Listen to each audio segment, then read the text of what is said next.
बिस्मिल्लाहिर्रहमानिर्रहीम। लाखों करोड़ों दुरूदो सलाम मोहम्मद मुस्तफ़ा सल्लल्लाहु अलैहि वसल्लम और आले मोहम्मद पर। मैं हूं उमर दराज गोंदल।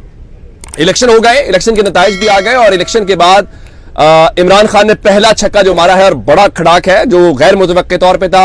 इमरान खान को कुछ मशवरे पहुंचाए गए, कुछ नाम दिए गए और आप हैरान होंगे उन नामों में जो नाम नहीं था। यह बहुत बड़ी खबर है। इमरान खान को 3 से 5 नाम दिए गए, उसमें उस आदमी का नाम नहीं था, लेकिन इमरान खान ने पेशकश और वो मशवरे देने वालों का शुक्रिया अदा किया और खैबर पख्तूनख्वा के हवाले से पाकिस्तान तहरीक इंसाफ ने पहला फैसला लिया है और खैबर पख्तूनख्वा के अंदर पाकिस्तान तहरीक इंसाफ के वजीर आला का ऐलान हो गया है। और वजीर आला के ऐलान के साथ ये बात तय हो गई है कि पाकिस्तान तहरीक इंसाफ जो है वो झुकने का नाम नहीं ले रही और पाकिस्तान तहरीक इंसाफ कोई कंप्रोमाइज करके हुकूमत में नहीं आ रही, बल्कि पाकिस्तान तहरीक इंसाफ अपने उन कारकुनों का जिनके बाल काटे गए, जिनके ऊपर पंजाब में दाखिले के ऊपर पाबंदियां लगाई गई, क्या कुछ नहीं किया गया, उनकी फैमिली के साथ क्या कुछ हुआ, वो रोपोश थे और वो रोपोश होने के बावजूद जीते। मैं आपको बड़ी खबर पहले देता हूं, बाकी सारी तफसीलात। खैबर पख्तूनख्वा का तगड़ा आदमी, उन्होंने डेरा इस्माइल खान से, जिसने मौलाना फजलुर रहमान को, उनके पूरे खानदान की सियासत को खैबर पख्तूनख्वा से खत्म किया, जिसके बाद फजलुर रहमान साहब को बलूचिस्तान में पशीन में जाकर सीट निकालनी पड़ी है, उसको वजीर आला के तौर पर उतार दिया। और वो कौन है?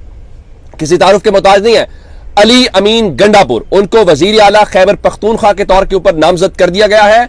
आपको याद होगा अली अमीन गंडापुर को गिरफ्तार किया गया था, उनके लंबे लंबे बाल हैं और उनके बाल तजहीक के तौर पे काटे गए थे उनकी तजलील के लिए, लेकिन आज इमरान खान ने उनको बतौर वजीर आला नामजद के उनकी लाज रखी और यह बताया है कि अगर आपने मुश्किल वक्त में अपनी पार्टी के साथ वफा निभाई है, आपने कंप्रोमाइज नहीं किया, आप परवेज खटक नहीं बने, आप जहांगीर तरीन या अलीम खान नहीं बने, तो वो परवेज खटक जो कल तक कहते थे कि मुझे कोई वजीर आला खैबर पख्तूनख्वा बनने से रोक के दिखाए, आज खैबर पख्तूनख्वा के वजीर आला परवेज खटक नहीं, आज इमरान खान का नामजद करदा अली अमीन गंडापुर है। और दूसरी खबर क्या है?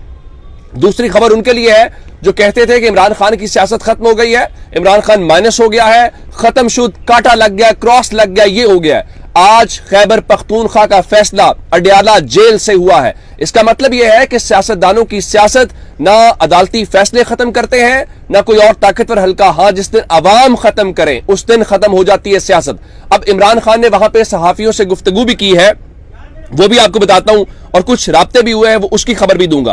पहली, इमरान खान ने जो वहां सहाफियों से बात की है, ये बताया गया कि शायद इमरान खान को बनी गाला मुंतकिल कर दिया गया या मुंतकिल किया जा रहा है। इमरान खान ने इस बारे में तरदीद कर दी है और ये कहा है कि वो अडयाला जेल में ही रहेंगे और वो बनी गाला के अंदर मुंतकिल नहीं होंगे। दूसरी तरफ आपको मैंने बताया था कि बुशरा बीबी की जो दरखास्त है वो आज इस्लामाबाद हाई कोर्ट में जस्टिस गुल हसन औरंगजेब के सामने जो है जो क्या कहते हैं कि वहां पे लगी हुई थी, जिसमें कह रही है मुझे बनी गाला से अडयाला जेल मुंतकिल किया जाए। उस दरखास्त के हवाले से जस्टिस मियां गुल हसन औरंगजेब, जिनका ताल्लुक इस्लामाबाद हाई कोर्ट से है, उन्होंने इस दरखास्त पे नोटिस जारी करते हुए 22 फरवरी को जवाब तलब कर लिया है। तो अब ये हो गई एक डेवलपमेंट। अब आगे चलते हैं। इमरान खान ने, चूंकि ये खबर आई थी, असद तूर वाली खबर मैंने आपसे शेयर की थी, जिसमें उनका दावा था कि चीफ ऑफ जनरल स्टाफ जो है अवैस दस्तगीर साहब, जो हाजिर सर्विस लेफ्टिनेंट जनरल है, उनकी मुलाकात हुई है। लेकिन इमरान खान ने अब किसी भी इस किस्म की जो मुलाकात है उस हवाले से तरदीद कर दी है। उनके मुताबिक किसी भी सरकारी ओहदेदार के साथ उनकी अडयाला जेल में मुलाकात नहीं हुई। अब उन्होंने एक और कहा है, हमने ना पीपल्स पार्टी से बात करनी है, ना एमक्यूएम से बात करनी है, ना नून लीग से बात करनी है। और उन्होंने कहा है कि उन्होंने पार्टी के सेक्रेटरी इत्तलात रऊफ हसन को यह कहा है कि इन 3 जमातों के अलावा बाकी सबको इकट्ठा किया जाए। और फिर इमरान खान ने एक और बात की है कि ये जो इंतखाबात में धांधली, उनका इससे पहले इतनी बड़ी धांधली कभी भी नहीं हुई और इंतखाबात में धांधली से मुल्क में अदम इस्तेहकाम बढ़ेगा, धांधली ज़दा इंतखाबात का मईशत पे बुरा असर पड़ेगा। उन्होंने कहा, मैं अब भी कहता हूं और अब भी इससे पहले भी कहता रहा हूं कि आजाद और शफाफ इंतखाबात ही हमारे मसले का वाहिद हल है। उनका हम इन 3 जमातों के साथ तो नहीं जाएंगे, लेकिन जो जमातें इस वक्त आवाज उठा रही है धांधली के खिलाफ, हम उनके साथ इकट्ठे होंगे। अब मैं आपको खबर दे देता हूं, खबर यह है कि आज एक राब्ता हुआ है जमात इस्लामी की क़यादत के साथ, और वो राब्ता बैरिस्टर गौहर जो पाकिस्तान तहरीक इंसाफ के चेयरमैन हैं, उन्होंने जमात इस्लामी के नायब अमीर जो हैं लियाकत बलोच साहब, उनको फोन किया है। दो खबरें और हैं इससे जुड़ी हुई, आजम सवाती ने जमात इस्लामी की क़यादत से राब्ता किया है, और इसके अलावा अली अमीन गंडापुर जिनको नामजद वजीर आला है खैबर पख्तूनख्वा के, उनका राब्ता भी हुआ है।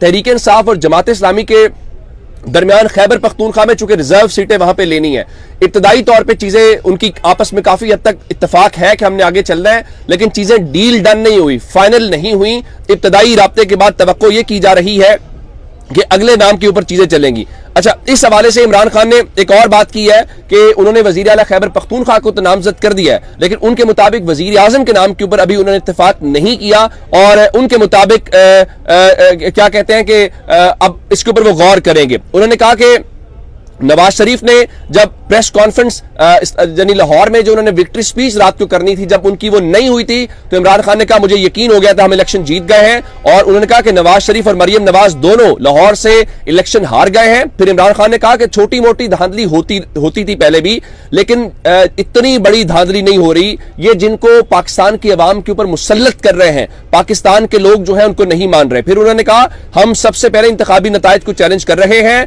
हम सुप्रीम कोर्ट भी जाएंगे, अब कौम को पता चल गया होगा कि हम इन आरोज के खिलाफ क्यों थे। फिर इमरान खान ने इस हवाले से आलिया हमजा की जरूर तारीफ की, जिन्होंने लाहौर में नेक टू नेक मुकाबला था, तकरीबन वो जीत गई थी, 80,000 वोट लिए हमजा शहबाज के खिलाफ, और 5,000 की लीड से आ रही है, और 5,000 वोट मुस्तरद करने पड़े उस हल्के में। तो उन्होंने कहा कि आलिया हमजा ने जेल में बैठकर 1 लाख से ज्यादा वोट लिए, जब रिजल्ट रुकना शुरू हुए तो यकीन हो गया कि पीटीआई जीत गई है। अब ये सारी बातें अपनी जगह के ऊपर हैं, और इमरान खान ने आज बड़ी क्लियर किस्म की जो डायरेक्शंस हैं वो दे दी है, और उन्होंने अपनी इस हवाले से अपनी राय जो है वो भी दे दी है। लेकिन मैं आपको एक और खबर दे देता हूं, आज 9 मई के जो 12 मुकदमात हैं, उसके अंदर अदालत के अडयाला जेल के अंदर जो लगनी थी अदालत, वो अदालत लगी, और उस अदालत के हवाले से वहां से भी एक बड़ी खबर है कि वो 28 फरवरी तक मुलतवी हो गई है, और आइंदा समात पर मुल्जिमान को चालान की नुकूल फराहम की जाएगी। और इसका मतलब क्या है, ये वही मुकदमात है जो इलेक्शन से पहले 14 घंटे की समात होती थी, लेकिन अब इलेक्शन के बाद जब कौम ने अपना फैसला सुनाया है, ज़ाहिर प्रेशर बढ़ गया इनके ऊपर, और इमरान खान की पोजीशन चेंज हो गई है। आज वही 9 मई के केसेस जो है वो फरवरी के आखिर तक चले गए हैं। ये होता है वो जो है जिसको आप अवामी फैसला करते हैं, और इस अवामी फैसले को लेकर सब मान रहे हैं। मैं अभी शहबाज शरीफ की प्रेस कॉन्फ्रेंस में मौजूद था, और शहबाज शरीफ से मैंने ये सवाल भी किया कि आप 2018 के इलेक्शन को धांधली ज़दा कहते हैं, 2023 के इलेक्शन को 24 के इलेक्शन को आप साफ शफाफ कैसे कह सकते हैं? कोई सवाल का जवाब नहीं था। और आपको अंदाजा होना चाहिए कि आज बलूचिस्तान में क्वेटा समेत शटर डाउन हड़ताल की गई है इस धांधली के खिलाफ। अच्छा, फिर शहबाज शरीफ ये कहते हुए दिखाई दिए कि देखिए जनाब, वो जो आजाद उम्मीदवार है, अगर वो हुकूमत बना सकते हैं तो वो शौक से हुकूमत बनाएं, अगर वो हुकूमत नहीं बनाते तो फिर हम हुकूमत बनाएंगे। और उसके बाद शहबाज शरीफ से यह भी सवाल हुआ कि तहरीक इंसाफ के मैंडेट के ऊपर जीतने वाले लोगों को आप शामिल करके अब आपकी अखलाकियात नहीं है, तो एक कानून है। अच्छा, एक खौफ इनको और आज प्रेस कॉन्फ्रेंस में नजर आया, वो मैं आपको बता देता हूं। वो क्या था? मैंने आपको बताया था कि सदर पाकिस्तान तहरीक इंसाफ को हुकूमत बनाने की दावत दे सकते हैं। आज ये सवाल भी हुआ, और शहबाज शरीफ ने सवाल करने से पहले ही इसका जवाब दे दिया था, और उन्होंने कहा था जी सदर को 18वीं तरमीम के बाद ये इख्तियार नहीं है कि वो जो है वो कर सके। अब इवन सूरत हाल ये है, मैंने आज ये शहबाज शरीफ से कहा कि जहांगीर तरीन जो है उन्होंने और सिराजुल हक ने इस्तीफा दे दिया। आप कहते थे हम मियां नवाज शरीफ को चौथी बार वजीर आजम बनाएंगे, आपके पास नंबर नहीं है तो क्या आप इस्तीफा देंगे? तो उस पर उन्होंने कहा जी मेरा तो अब भी वही बयान है कि नवाज शरीफ चौथी बार वजीर आजम बनेंगे। लेकिन उनके इत्तेहादी खुर्शीद शाह पीपल्स पार्टी वाले ये कह रहे हैं कि नवाज शरीफ जो लाहौर से इलेक्शन जीते हैं उसके ऊपर सवालिया निशान है, और अब उन्हें अखलाकी तौर पे वजीर आजम के ओहदे का उम्मीदवार नहीं होना चाहिए। देखिए कितना मुश्किल वक्त है, कितना मुश्किल वक्त है उनके ऊपर। और मैं आपको एक और बात बता दूं जो इस वक्त बड़ी खबर है।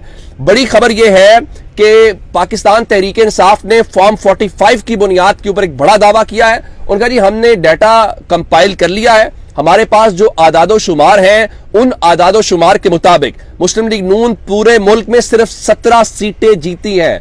नंबर वो अपना 80 पे ले गए हुए हैं।